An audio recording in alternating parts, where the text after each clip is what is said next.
Приветствую всех зрителей, слушателей и читателей. Сегодня пойдет диалог на такую тему, как курение и беременность.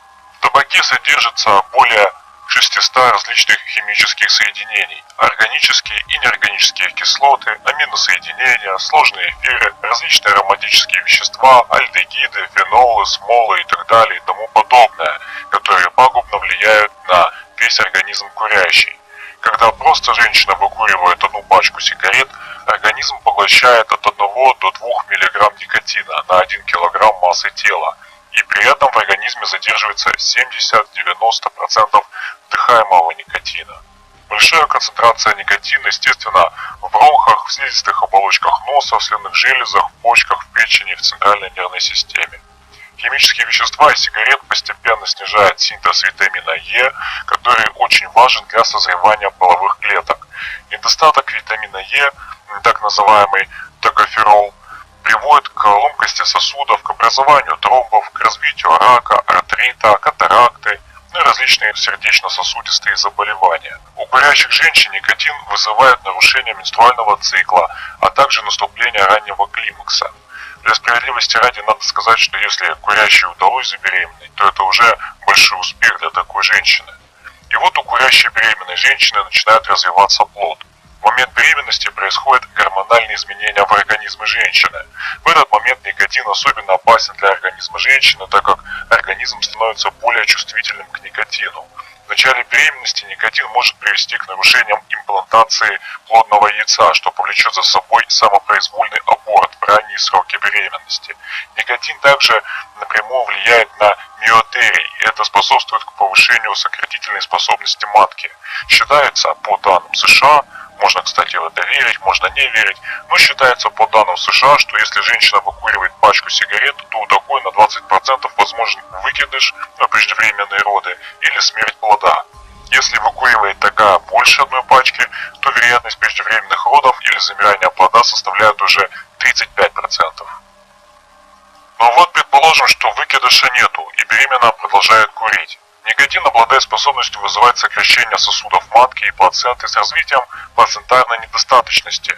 Итогом этого служит возникновение хронической гипоксии у плода. Гипоксия плода – это когда плод, грубо говоря, задыхается от отсутствия кислорода.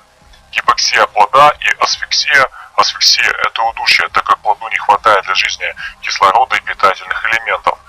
Связано не только с ухудшением сосудов в маточно-плацентарном круге кровообращения, но и с тем, что у курящей матери в крови увеличивается в 2 раза количество карбоксигемоглобина. Карбоксигемоглобин – это такое прочное соединение гемоглобина и угарного газа. Избыток карбоксигемоглобина в крови приводит к кислородному голоданию, кровоокружению, тошноте, рвоте и даже к смерти, так как угарный газ, связанный с гемоглобином, лишает его возможности присоединять к себе кислород. Если курящая беременная курит до 20 сигарет в сутки, то в организме такой курящей идет повышение оксиуглерода, что способствует тканевой гипоксии. Никотин также проникает через плаценту и накапливается в плаценте.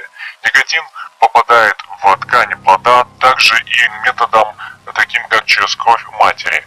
Также есть еще второй метод, это так называемый параплацентарный, через гладкий хорион и амнион. Значит, что же это вообще такое обозначает? Значит, параплацентарные – это органы, которые объединяют мать и плод. Хорион – термин, используемый применительно к некоторым эмбриологическим структурам. Амнион – амниотический мешок, амниотический пузырь или водная оболочка – одна из зародышевых оболочек у эмбрионов. Развивающийся плод находится в матке и попутно омывается околоплодными водами. В процессе развития плода плод проглатывает небольшое количество этой жидкости, которая в себе содержит также никотин. И это тоже является одним из источников интоксикации плода, так как мать курит, и этот никотин, он скапливается в этой вот в околоплодных водах, которые потом частично также проглатываются и самим будущим плодом, который развивается внутри матки. Никотин, который с кровью попадает в организм ребенка беременной, накапливается в повышенных концентрациях у плода в миндалинах, в трахее, в мозговых тканях, в почках, в сердце, в желудке. Из организма плода никотин выводится дольше, чем из организма курящей матери. Очень высокий процент внутриутробных смертностей у беременных. Из-за плацентарной недостаточности и связанной с ней блокады транспорта аминокислот происходит синдром задержки развития плода. У таких детей после рождения в первый год жизни наблюдается дефицит массы тела и различные врожденные дефекты в развитии. Легкие плода могут быть не полностью сформированными, и это влечет в будущем предрасположенность к бронхиальной астме. Сердце также может быть не полностью сформированным, и это может повлечь за собой различные дефекты, например, врожденные пороки сердца, дефект перегородок сердца. Считается также, что есть пагубная взаимосвязь между курением беременной на ранней стадии развития плода и появлением у родившегося ребенка генетического дефекта по типу волчья пасть и заячья губа.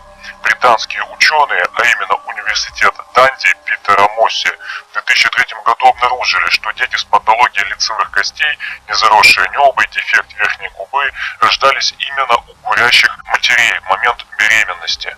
Количество рожденных детей с дефектами от курящих родителей составляли 42%. Процент детей с генетическим дефектом, родившихся от трезвых родителей, был как раз таки в 2 раза ниже. Считается, что на 6-8 неделе зачатия, когда происходит формирование неба у плода, курение, алкоголь, наркотики являются мутагенными факторами, которые формируют этот дефект, ту же самую волчью пасть.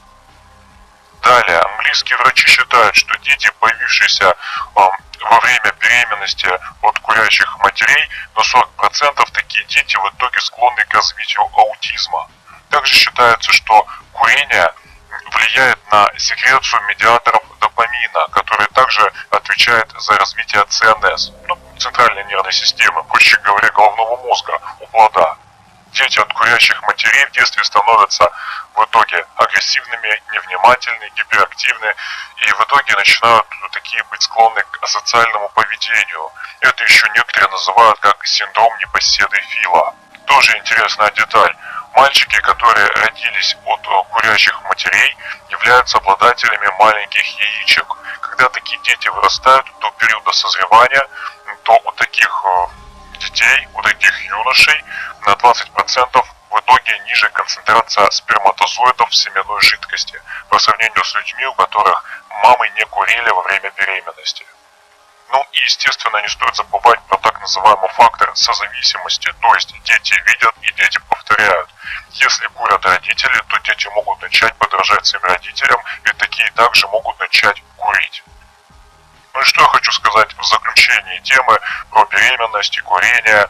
У некоторых могут возникнуть вопросы по типу, что вот если женщина курит, то надо ей бросать курить во время беременности. И надо ей, если бросать, то как бросать? Надо ли это бросать постепенно или это надо бросать резко? Ответ мой будет простым. Естественно, бросать надо, и чем быстрее, тем лучше. Я не верю в существование в вопросах наркологии так называемой золотой середины. Если беременная курит, пусть даже и мизерно, то это уже плохо. Чтобы ребенок был здоровый, нужно вообще и сразу, как только узналось о беременности, такой курящей женщине перестать курить вообще. Это тяжело, так как если тяга зацепила, то тяга была, есть и будет. Но даже минута слабости может стоить здоровью вашему будущему поколению. Тут уже беременной есть ради чего терпеть и не курить, а еще не пить алкоголь и не употреблять наркотиков. Да и просто всегда помните, что запрет порока не может быть настолько пагубным, как его поощрение. Подписывайтесь на мой канал на YouTube, подписывайтесь на меня в социальной сети ВК, вступайте в группу «Преступление наркоманов и алкоголиков», вступайте в сообщество «Стоп, употреблению». Благодарю за просмотр.